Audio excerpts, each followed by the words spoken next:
Robert Fofrich. I'm a postdoc at in the UCLA's Institute for Sustainability, Environment and Sustainability, as well as a postdoctoral fellow in IDRE.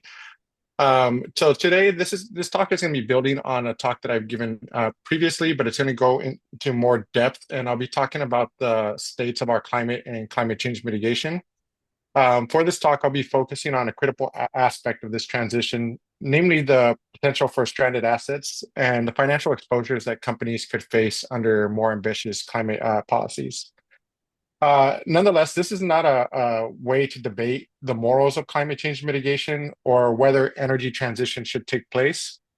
And there's no doubt that we must mitigate the climate problem, and that we must start a clean energy transition. Rather, this talk is meant to highlight the economic risks that come with continued fossil fuel investments and poor management.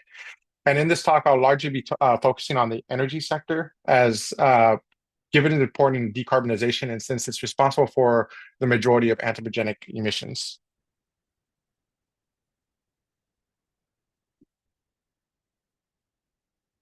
So to start, let's take a step back and look at the broader context. The scientific consensus is that human activities are driving global temperatures upward. And if we look at the recent historical record, that is the last 4 years, and compare it to the baseline temperature, as you can see here, and this baseline is taken from the global average temperature from 1990 to 2020. So it's a relatively recent baseline. And we can see that in the last 4 years has been some of the warmest on record. And not only that, but the last 2 years have already been half a degree to a degree warmer than the last 30. Now, if we shift the baseline temperature to reflect the pre-industrial era, in this figure, you'll see a clear warming trend where in general, each year is warmer than the last. Additionally, we can see that the last 2 years have already surpassed the 1.5 degree climate goal. However, some of this warming can be attributed to natural cycles in the Earth's climate. For instance, we had an El Nino year recently, and on average, our planet's climate has warmed around 1.3 degrees above pre-industrial levels. Now, global anthropogenic emissions are currently around 42 billion tons of CO2 per year, and this is largely due to burning of fossil fuels for energy. And here we can see that over 80% of carbon dioxide emissions have originated from the combustion of fossil fuels for energy, with slightly less than half of all carbon dioxide emissions being the direct result of fossil electricity generation. And around 10 to 15% of anthropogenic emissions originate from land use clearing, primarily for agriculture and logging. Therefore, in essence, you can think of climate change as an energy transition and food production problem. Now, over the next few slides, I want to talk about the impacts of climate change, which are wide-ranging and range from extreme weather events to long-term shifts in ecosystems. And the reasons I want to give you a sense of these impacts is so you get a sense of what these different warming levels mean, rather than solely look at them in terms of global temperatures, which typically don't sound that bad. If what's 1.5 degrees more than our current climate on average, for example. So one of the most alarming consequences of global warming is its impact on biodiversity. With each additional warming or degree of warming, the loss of species accelerates. Here we can see that the rates of species extinctions increase dramatically as global temperatures rise.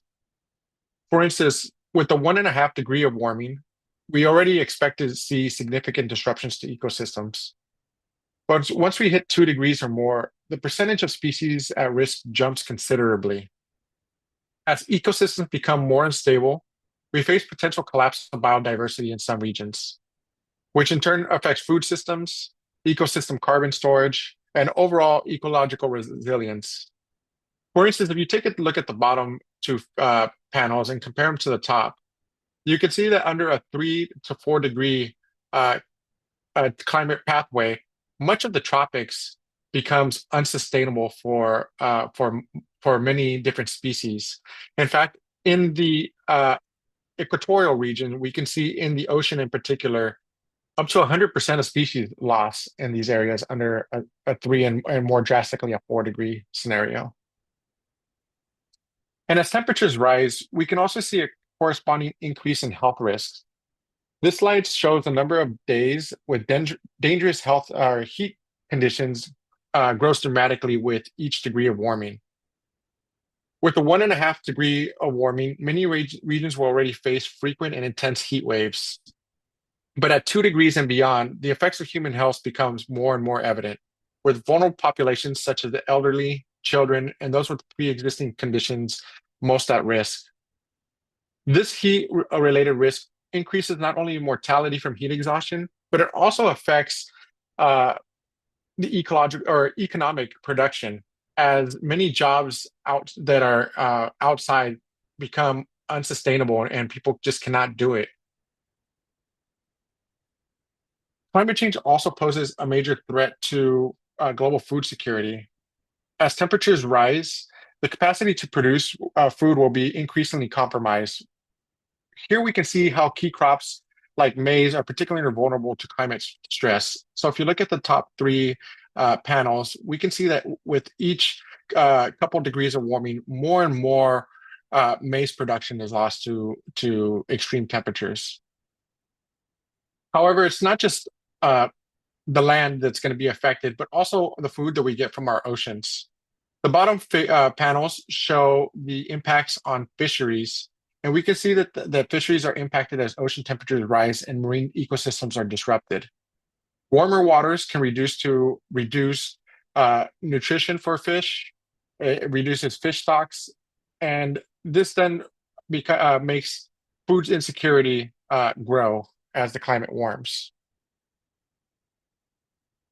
Now, despite global efforts to reduce emissions, current climate policies are far from sufficient. I want you to focus on the top part of this graph here. And you can see from this reddish color that if we continue our present trajectory today with policies that have already been enacted, we're headed towards an approximately 3.2 degrees of warming by the end of the century. This level of warming, as we just saw, would have catastrophic consequences, and we're already seeing the impacts of 1.3 degrees of warming from extreme weather events. With 3.2 degrees of warming, things like wildfires and hurricane are going to become more severe and more frequent. And to avoid these damages, we really want to be on these lower warming trajectories. That is a 2 degree and a 1.5, preferably. While many countries have pledged to reduce emissions enough to meet these international standards, these policies and commitments that are in place today are not nearly enough to get us there. For example, if each country were to actually achieve their nationally determined contributions as stated by the Paris Climate Accord, you can see in the middle of this figure where that would get us. Nowhere near the 2 and a 1.5 degree. Therefore, transitioning to a low carbon economy is essential. However, this does create transition risks, and which are economic risks which industries, investors, and countries must face. So before we dive deeper into the implications of climate change mitigation, it's important to define a few key terms that are central to our discussion. And this is transition risks and stranded assets. Now, transition risks refers to the risks that companies face when adapting to a low carbon economy. These risks arise from several areas, such as policy changes. So that's like imposition of a carbon price or outright bans on certain high emission technologies, market changes, and these arise from consumer sentiment. So if people, decide they don't want to purchase a certain product because of its the pollutions associated with that product. Technological changes. So, for example, with solar panels and electric vehicles becoming cheaper and cheaper, they may outcompete more traditional combustion-based technologies. And investor sentiment. So right now we're talking about transition risks and stranded assets. The riskier these assets become for investors, the more likely they are going to put their money elsewhere, as the returns from these investments don't seem worth the risks. Now, second key term is the concept of stranded assets. Now, these are related to transition risks, but stranded assets are the assets themselves that occur when these assets suddenly lose their projected value or become liabilities due to these rapid changes. So an example of this is, let's pretend or imagine that you are the owner of a car dealership in California and it's the year 2034. You bought a bunch of brand new combustion engine cars and you still have them on your lot, and it's New Year's Eve. Well, beginning January 1st of 2035, you're no longer going to be able to sell these vehicles because there is a combustion engine ban in California. Therefore, your previous assets become liabilities. Now, in this example, this ban did not occur suddenly. It's actually been over a decade before its implementation. So if you really made this investment, it wasn't really a wise one, as you knew that this was coming. However, a similar thing is occurring now in the global power sector. And this brings us to a core issue in our discussion.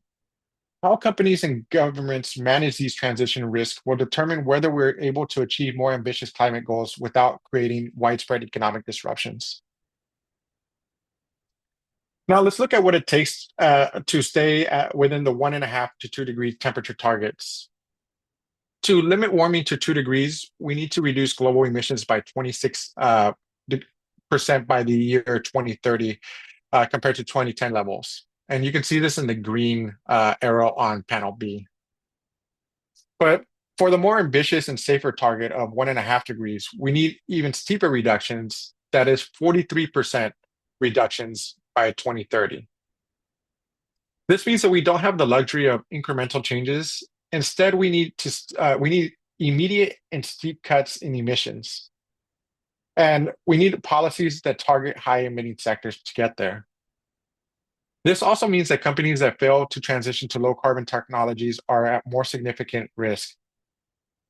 Those companies that don't adapt to these emission reductions will face these stranded assets, especially as policies need to tighten even further and more rapidly to achieve these more ambitious climate goals.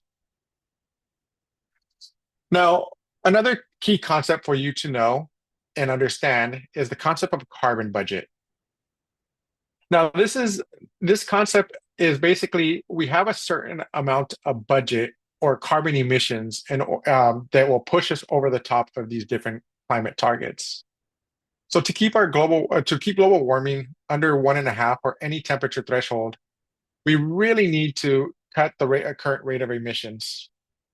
At a 1.5 degree climate target, with current estimates, we will consume that carbon budget in just 4 to 10 years.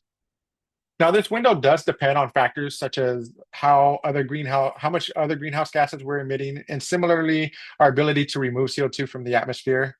It's also affected by other Earth system processes, such as that may occur with climate change, such as the collapse of the Amazonian rainforest or permafrost loss. But the overall message is very clear. We're running out of time to stabilize our climate at these temperatures.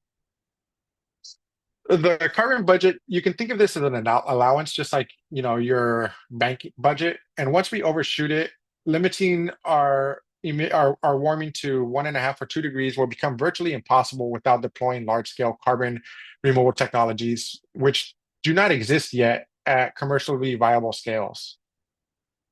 Therefore, without rapid decarbonization, the budget will be gone within decades for the 2 degree carbon budget. And companies and policies need to recognize that these emission amounts are not negotiable. In fact, failing to align to this reality is either going to push us above these temperature targets or result in more widespread economic damage, as stricter policies are needed to get us back to these numbers. It's also useful to understand where anthropogenics end up. So anthropogenics don't just end up in result in more carbon in the atmosphere. In fact, these emissions are absorbed across three major carbon sinks: the atmosphere, the ocean, and land. And each of these sinks absorbs carbon at different rates and capacities. However, the proportion of these sinks have been relatively consistent throughout time.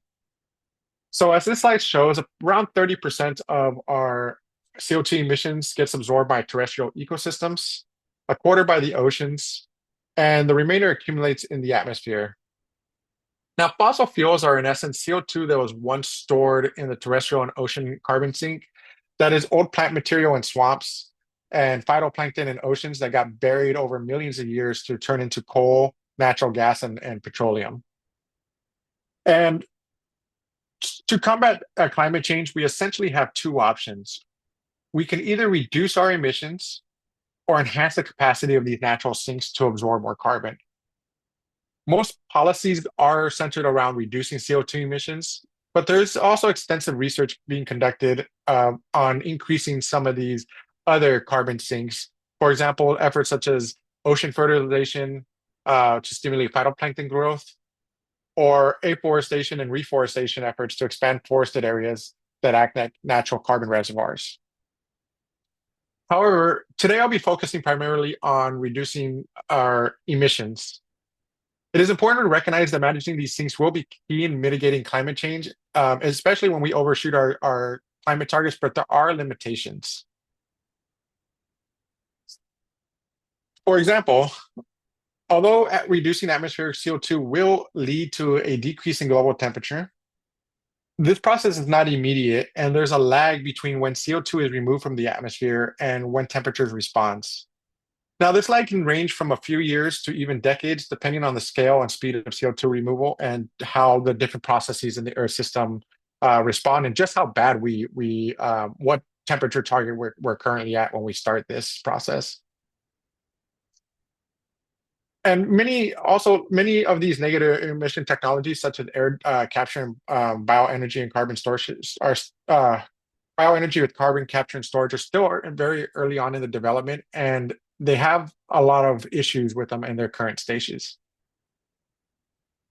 Now, other issues with this approach is while temperatures for all sides and purposes do respond rather quickly to reductions in CO2 emissions, other portions of the Earth system do not respond so quickly. For instance, lost permafrost will take decades before it's regenerated. Additionally, this permafrost contains tons of carbon stored, well, millions of tons of carbon stored in it. And much of this carbon is enough to offset the emission reductions that we are undertaking as it melts and will push warming further. Additionally, things like ocean thermal expansion will go back eventually to normal pre-industrial levels if we reduce the CO2 enough to get to those levels. However, it's not going to happen in our lifetime or even in the time span of our civilization. This process takes centuries or thousands of years to reverse. And this is just a thermal expansion from the added heat. This is not the added volume from ice melt, for example. Therefore, I really want to focus on the climate change pathways that do not include negative emission processes. And while negative emissions like carbon capture and storage or afforestation could play a role in the future, as we just saw, we can't really rely on them as a primary strategy. Now, to stabilize global temperature at or below 2 degrees, we must immediately decarbonize the global economy. And this requires deep structural changes across broad sectors of the economy, ranging from how we produce energy, transportation, to industry and agriculture. And while the window to stay below 2 degrees is rapidly closing, there is some disagreement of just how fast we need to decarbonize. However, whether it's within the next 10, 20, 30 years, there is scientific consensus on one key point. Sharp and sustained declines in global CO2 emissions must occur soon. And every year that we delay locks in future warming and makes it harder and harder to achieve these more ambitious climate targets, if even possible to reach. And this is why immediate action is not just optional, but it's essential. Even if we don't have all the details pinned down right now, we must start acting now. However, unfortunately, global CO2 emissions have been trending upward, as we can see here. If you focus on the red line here, you can see global CO2 emissions over time versus the dotted line here is global energy production or consumption over the same period. And we can see that these two are closely intertwined. Global CO2 emissions, in fact, trend downward or have been trending upward for decades and only trend downward in cases when there is a economic slope, as you can see in this figure here. Now, this trend is not surprising as our global economy is heavily dependent on fossil fuels, which provide the bulk of the energy we consume. And as energy demand grows, especially in emerging economies, carbon emissions increase as well. And this lockstep relationship means that without significant shifts in how we produce and consume energy, emissions will continue to rise as global energy demand increases. What's also important to recognize here is decarbonizing our energy system is critical for to break this linkage between energy consumption and CO2 emissions. And if we continue to meet rising energy demands with fossil fuels as we have been, we will continue to see rising emissions.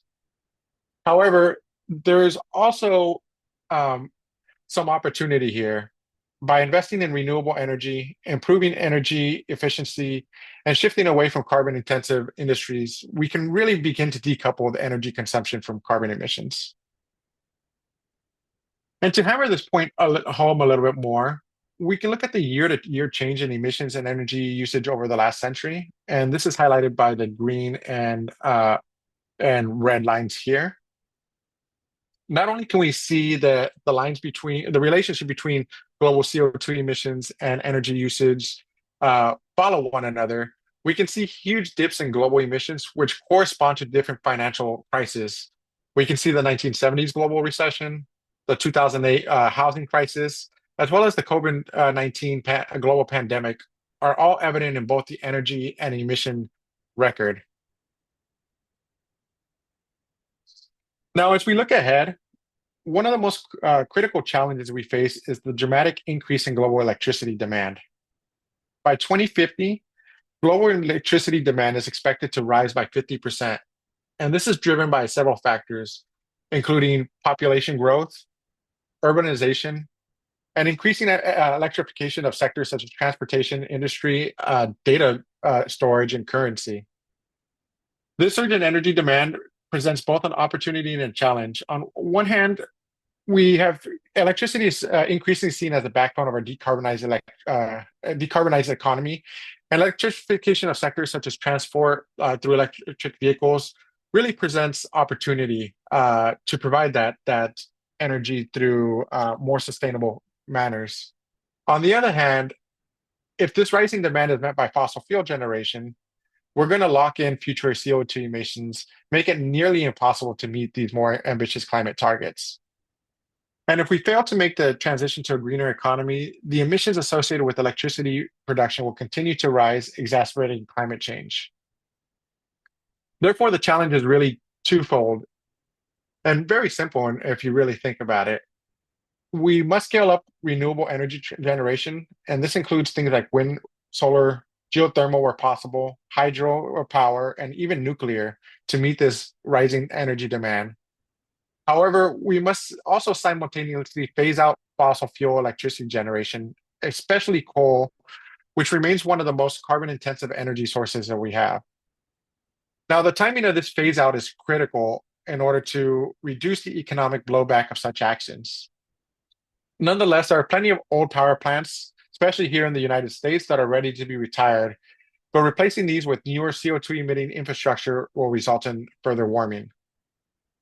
Additionally, it's important to improve the efficiency of energy usage across all sectors. I'm sure many of you have touched the hood of your car after it's been on. That heat that you're feeling there is basically energy inefficiency. This is energy that was combusted in your engine, and instead of being used to push your car forward, is being released as heat. And there's many key examples of this across different areas of our economy of where energy is basically wasted. And even though we've seen a decline in stagnation in coal usage in regions like United States and the European Union, coal capacity is still unfortunately growing globally, and in some places, this growth is quite rapid. And in most places around the world, so is natural gas production. So in this figure, we're looking at global coal capacity. This paper was published in 2019, or actually, I think it's published in 2020. The citation may be a little bit incorrect, but anyways, it's showing you the coal capacity that was either under construction, permitting, or planned, as well as those that were shelved and suspended. And we can see here that the total installed coal capacity has more than doubled in the last 2 decades, from around 1,000 gigawatts globally in 2000 to about 2,000 gigawatts in 2015.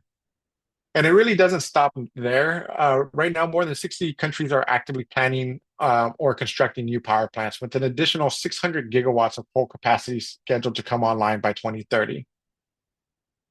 Now, a closer look at this figure, you can see that the majority of this new capacity is coming from countries in Asia, specifically China, India, Indonesia, and Vietnam, as these countries are experiencing rapid economic growth and increasing energy demand, and are heavily reliant on coal to meet their growing electricity needs.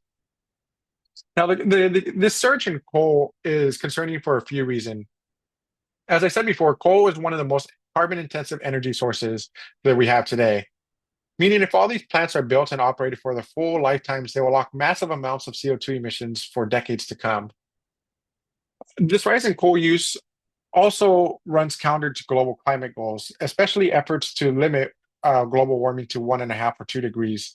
And if coal capacity continues to expand this way, we're going to make decarbonization efforts much more expensive and difficult without substantial financial losses. Now, one of the major challenges in transitioning away from fossil fuels is just the long operational lifespans of these power plants. Unlike some other technologies that can be easily replaced or upgraded, fossil fuel infrastructure like coal, natural gas tend to operate for decades. Now, the exact estimates range from country to country, region to region, but on average, natural gas have historically operated for around 30 years. And coal-fired power plants have operated for around 40 years, and in the US, a couple of decades more. This means that every new fossil fuel plant that's built today locks in emissions for the next several decades, creating what we call committed emissions. Now, committed emissions is something I'll get into a little bit further in this talk, but essentially it refers to the future emissions that are effectively guaranteed if this current fossil fuel infrastructure continues to operate as planned.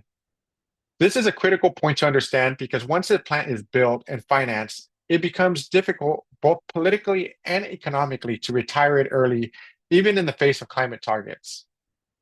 The long nature of this infrastructure creates a significant obstacle for rapid decarbonization. And if we want to meet our climate goals, we need to therefore stop building new fossil fuel-based power plants. But we also need to accelerate the strategic retirement of existing infrastructure. And the reason I say strategic retirement is I'll get into this a little bit more into a couple of more slides, but replacing this with lower emitting technology may have unintended consequences. Now, this also, of course, presents major financial and energy challenges, especially for countries and companies that have been recently heavily invested in new plants. And as we can see here, the lifetime of coal and gas far exceeds the timelines required to meet the 1.5 and 2 degree climate targets. Remember, for the 1.5, we only have like 4 years. And for the 2 degree climate target, we have like 20, 25 years. Therefore, if we don't act soon to curtail the building and usage of these plants, we risk locking ourselves into a more extreme future. In addition to being long-lived, these power plants are incredibly expensive to build and operate. This is one of the reasons why retiring these plants early becomes such a significant challenge. For example, coal-fired power plants can cost more than $1 billion per gigawatt of capacity to construct. And with exact figures ranging from country to country and project specifications, but once built, these plants also have high operational and given with the investment costs, therefore they must really continuously be run in order to get the investors their return on their money. And once these investments have been made, there's a significant pressure to keep these plants running for as long as possible to recoup invested costs, creating a sort of infrastructural inertia. Now let's take a deeper look at committed emissions. So committed emissions, as I said before, refer to the future CO2 emissions that are essentially locked in by this existing infrastructure or infrastructure that's coming online very soon. Every power plant, factory, or even your car that uses fossil fuels has a certain operational lifespan. And during that lifespan, it emits a certain amount of CO2 per year. And therefore, we can calculate the amount of CO2 that it's going to emit, assuming it runs as planned. Now, in this figure here, we can imagine that this bar is a power plant or a car or some piece of infrastructure that emits CO2 emissions. And each one of these boxes is essentially the amount of emissions that it emits every year. And so in this case, let's pretend that this operates 5 years and it has 1 unit of emissions. Well, these emissions are already committed because unless these assets are decommissioned early or retrofitted with carbon capture technology, they will continue to emit over their lifespan. And when coal and gas plants are built, the emissions that come from this plant during its operation lifetime are baked into our future emission trajectories. In other words, even if we stop building new fossil fuel infrastructure today, the emissions from existing infrastructure will still push us towards our carbon budget and exceed a 1.5 or 2 degree climate future. Now, we can either count these emissions as they happen, in other words, annual emissions, or we can quantify the impact that these emissions will have on climate change pathways by calculating the expected cumulative emissions of newly deployed infrastructure and the effects that these emissions will have on various carbon budgets associated with different levels of warming. Therefore, we can assign the cumulative emissions in the year that the plant was built in order to subtract them from our future carbon budgets and know how much of a carbon budget do we still have remaining.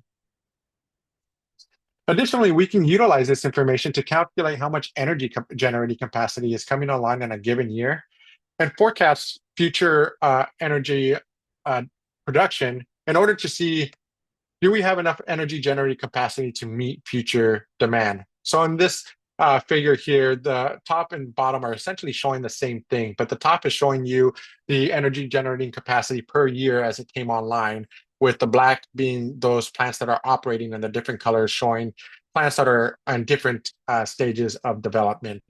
And the bottom figure is basically stretching this out, so the proportion of energy that's being produced by these plants per year. And this is assuming that beyond this time frame, since we didn't have data on new plants beyond this time frame coming online, that's why there's a tapering off at the end. Now, this graph shows the same as the graph before, but in terms of emissions. Here, the black section again represents the emissions from the existing coal plants, those that are already in operation.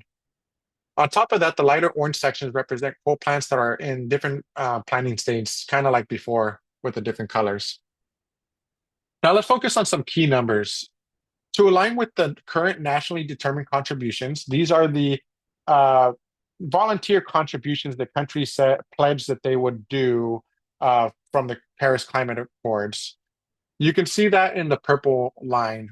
And here there's still a gap of about 2.1 billion tons of CO2 that need to be addressed by 2030, shown here in purple. And now remember that this policy gets us to around a 3.2 degree climate future. However, if we're to meet more ambitious targets, such as the 2 degree limit, we have an even larger emission gap, about 5.6 billion tons, shown here in green. And for a 1.5 degree target, which is considered the safest threshold to avoid more substantial climate impact, so very close to our climate that we have right now, there's a staggering gap of around 11.4 billion billion tons of CO2, which is shown in blue. And as you can see from the green and blue lines, meeting these climate targets requires not only halting new coal construction, but also rapidly retiring existing coal plants decades earlier than their design lifespan. This early retirement of coal infrastructure is essential to close this emission gap, but it does create, again, these stranded assets. Now, just how fast do these plants need to be decommissioned? Well, in this study, we looked at just that, and we wanted these lines here are different, the results of different climate change pathway or different climate models for a 1.5 degree climate future, with the dark black being the median across these models.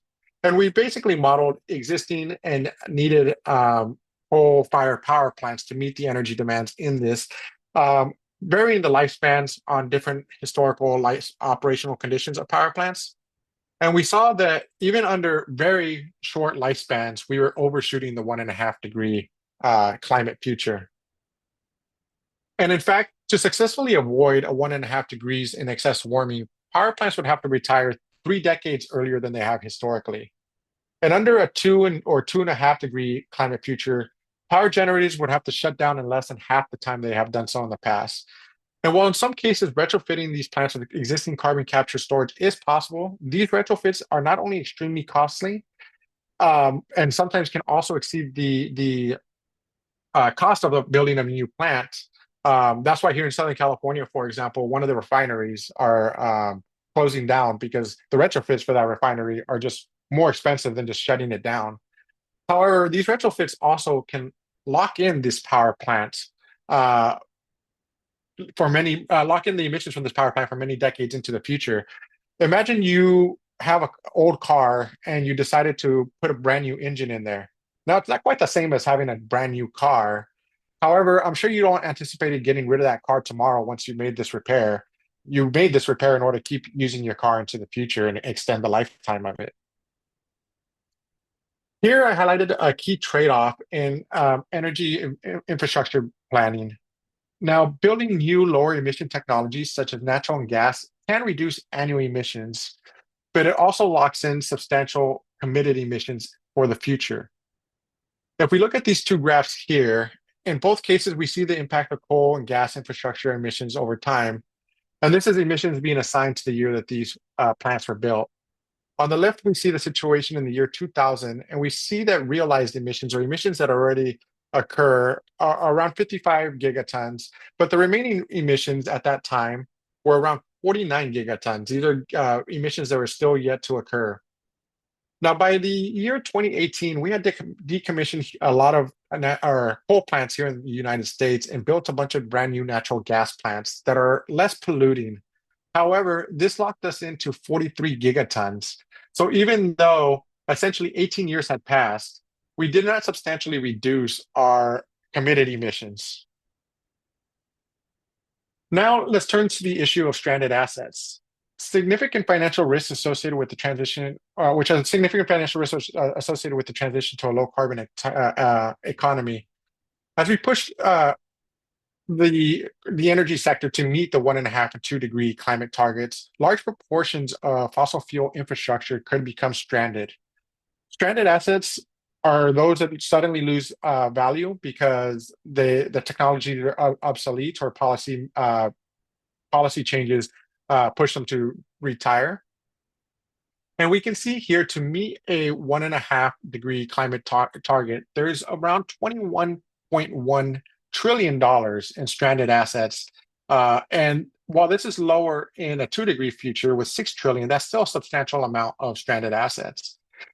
We can see that the majority of these stranded assets are in coal with $15.7 trillion and 5.4 trillion in natural gas. And when we look at which countries are most at risk for stranded assets, we can see that the leading countries with stranded assets is China with 11.3 trillion, followed by India with 2 trillion, and the US with $1.5 trillion. Now, if we take a closer look at the implications of on individual companies and countries, we can see that China, represented by the red bubbles, has the highest proportion of stranded assets, with the state-owned company Huaneng reaching around 900 billion, $240 billion. Other companies that are with substantial risks are Chinese companies known or Huadeng, Dantong, and Chinese Energy Investment, and sorry for the pronunciation of those, as well as the Indian state-owned company of NTPC Limited. And while I don't list all the company names here, we can see that stranded assets are particularly problematic in countries like China, India, and with coal to a lesser extent, the United States, due to these countries having a lot of coal-fired infrastructure that are relatively new. If you look at the years to retirement on the right, we can see that many of these power plants are clustered around between 20 to 40 years, meaning they're less than 20 years old. Now, this figure here provides important perspective on how financial losses are tied to stranded assets and how these losses are distributed across different countries. As the global economy transitions away from fossil fuels, the financial sector will be heavily impacted, with different regions bearing different amounts of risk. Now, let's break down the graph on the right. So here, the different colors is basically which part of the financial sector has this financial exposure, with managed funds being in yellow, creditors in green, pensions in this like aqua color, banks in blue, and insurance in purple, private equity. And what it stands out immediately is the United States leads by a substantial margin with approximately $280 billion of financial stranded assets at risk. Now, this is followed by the United Kingdom and the British Virgin Islands. And these regions are heavily exposed to through managed funds, creditors, and pensions, indicating that there's substantial investment in fossil fuel related assets. Regions like Hong Kong, Canada, and Australia also face notable financial losses, though not to the same extent as the US and the UK. And if you look at the figure or the panel on the left, we can see the ultimate owners of these financial risks. So what stands out immediately is if you look at the top one, we can see like on the US, a lot of this is owned by fund owners, to a lesser extent, creditors and government. Versus if you look at Russia and China, you'll notice that a lot of it is owned by their central governments. So with China in particular, given that they are heavily invested in a lot of brand new coal-fired power plants, they risk exposing themselves to something that similarly happened to them in their housing sector, where they just had a bunch of housing assets turn into liabilities and really put the Chinese economy at risk. Now, stranded assets in the power sector do represent a significant financial risk, and one potential solution is converting existing infrastructure to reduce emissions while minimizing stranded assets. However, as I showed you before, this does carry the risk of locking us into future emissions if some of this infrastructure still emits emissions. So panel A looks at a coal to gas conversion, and this involves converting coal-fired power plants to natural gas, which emit less CO2 per unit of energy.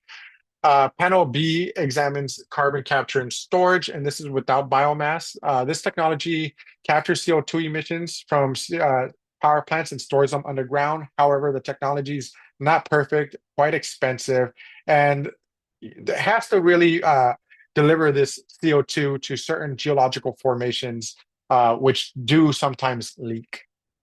Uh, Panel C explores carbon capture and storage with biomass, and this is at co-firing at 20%. So this is 20% biomass. It's similar like when you go to the pump and you see that the petroleum is mixed with some proportion of ethanol. And panel D looks at carbon capture and storage with biomass co-firing at 50%, where biomass makes half of the fuel source. And this pathway shows the largest reduction in stranded assets. And here the colored markers represents the results from different integrative assessment models, while the orange shading indicates the mean across different models. And overall, the extent of these reductions really depends on the suitability of power plants for these technologies and the availability of biomass as a fuel source. However, these conversions aren't foolproof as carbon capture and storage and biomass do also, well, particularly uh, biomass production does compete with food production and other land use constraints, and carbon capture and storage, as I said before, needs to be the carbon needs to be stored underground, and just like old gas wells, often this carbon dioxide can leak. However, this is a way to potentially reduce the stranded assets of some of these assets. So some key takeaways from this talk. Um, e- Most importantly, immediate decarbonization is critical. We can't meet more ambitious climate targets without immediately phasing out fossil fuel generators. Continuing investment in fossil-fired energy infrastructure not only jeopardizes climate goals, but it also exacerbates climate change transition risk and the financial risks that many countries and entities face. Timing is key. Older, more polluting plants should be replaced with newer, non-emitting power infrastructure. Uh, so solar, nuclear, geothermal where possible, or risk blocking in future warming. And a managed transition is possible, but it's not guaranteed. The financial losses of inaction are not evenly distributed amongst companies or countries. So there can really be targeted investments to really help bring these areas up to speed with decarbonization process. And most importantly, in no way, shape, or form is this talk to discourage decarbonization. It's quite the opposite, because the financial, social, and environmental costs of inaction are far greater than the financial risk from climate change transition. And with that, thank you all for listening.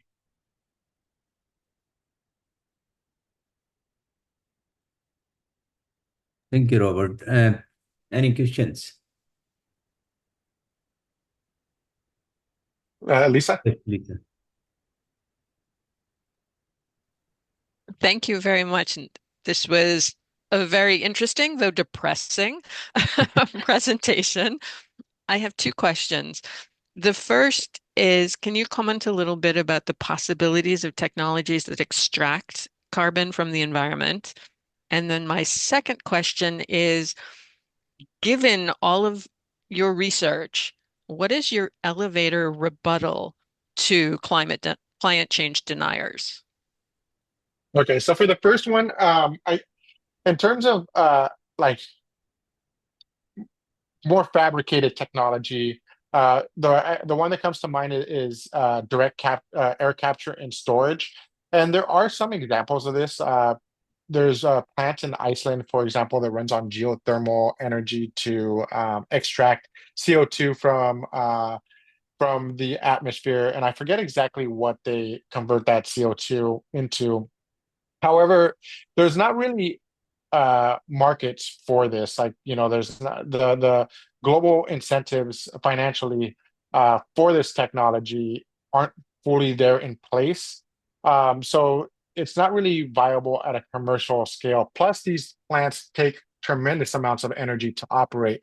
In their case, they're using geothermal energy, so it is a greener form of energy. They have a renewable source of energy, but it's kind of counterproductive if you're running a some kind of direct after capture and storage apparatus, and you're connected to the primary electrical grid, and now you're using a blend of energy that often has a substantial portion of fossil fuels tied to it.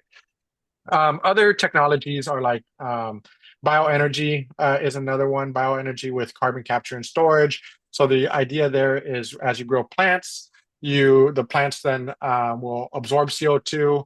You sometimes will convert these crop materials directly into fuel. So like corn and ethanol, for example. Other times they may convert like lumber and stuff like that into little pebbles, feed that into a power plant, and ideally capture that CO2 before it's released, and then store that underground.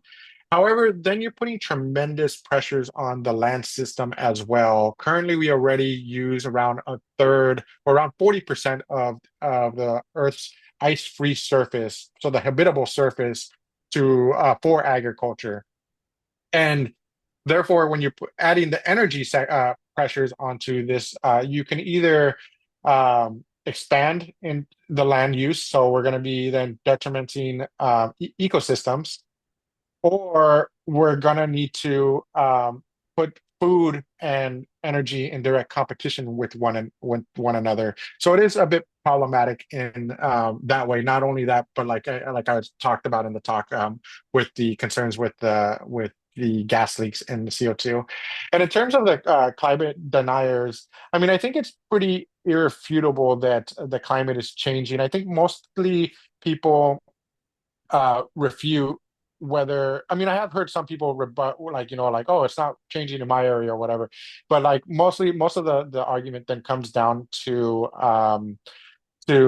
are humans responsible for it. And I think that I mean, there's two camps here. There's people that truly, you know, are curious and just don't know, don't have enough facts and want to, like, with that camp, typically, like, I feel like showing the human impact, even though not all these are climate related, on the land surface is very, very abundantly clear how much we've actually transformed the Earth's surface, that you can just see with pictures, and there's no refuting how much damage we've done to the Earth.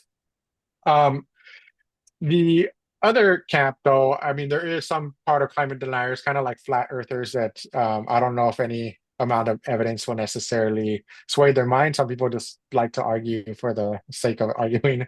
I hope that answered your question. Both great answers. Thank you very much. And I liked your slides, by the way. Really nicely done. Thank you. There is Sorry, another, sorry. sorry I was late. So will you be posting your PowerPoint somewhere, your slides? I think that the presentation is going to be uploaded to YouTube. Oh, okay. Yeah, and if you go to the ECR website under events, Uh-huh. on the same event, in place of the registration, it will be replaced by the video link. Okay. All right. Sounds Within good. Thank you. 1 or 2 days, I will do that. All right. Thank you. There is another technology in the UCLA. They build or they create bricks out of these CO2 and make buildings. What is Yeah, I mean, the one at UCLA I'm not familiar with, but I do know that that is something that has been done, where people have been converting bricks or CO2 into stone, for example. You can also just store that then in a more, I guess, stable form. I'm not very familiar with the technology. I do know that it would be great if this technology takes off, just because I mean, it's not fully going to solve the problem, but concrete, for example, even brick kilns are extremely carbon intensive. Like my wife is from Pakistan, and like where her family lives in Lahore, Punjab region. It gets very, very smoggy in the wintertime, partially because of agricultural based emissions, where farmers are burning crops, and there's an inversion layer there too. But there's a lot of brick kilns in the area. So if there's a way to, more sustainably make bricks, it's going to help a lot of people around the world, not just with climate change, but also just pollution in general. another question is like the electric vehicles, government is giving subsidy, and currently not much of solar or any other alternate is possible for the energy. So is it, in your view, is it like going against the purpose of providing subsidy to the electric vehicle at this time, rather than providing subsidy for the energy producer? Not quite. I mean, without, I mean, in a perfect system, you would need to produce your energy in a more sustainable way without producing any emissions, along with the electric vehicles and just the whole broader economy being electric, in order for this to be a sustainable future. However, if more and more people have electric vehicles, it does reduce uh, emissions from the vehicles, which will improve our air quality, for example, which isn't necessarily climate related, but the emissions from the from the cars is. And at the same time, even if the subsidies aren't there, if investments are being made on the other side to then like build up the power producing portion in a greener way, then if people already have these electric vehicles, it's a lot easier because it's a multifaceted problem. We have to like get people to change their assets. We also have to like have these bigger structural changes, but they both don't I mean, ideally they would happen with one another, but they don't necessarily have to happen with one another. They do have to happen. So like, it's like one aspect is getting people to switch their vehicles. The other aspect is then figuring out how to produce energy in a more sustainable manner. Thank you. Any other question? If not, let's thank Robert for the wonderful presentation. Yes, thank you very much. Thank you all for being here today. Thank you. Thank you. Hope you have rest of the day. You too. Thank you. Okay, take care. Bye-bye.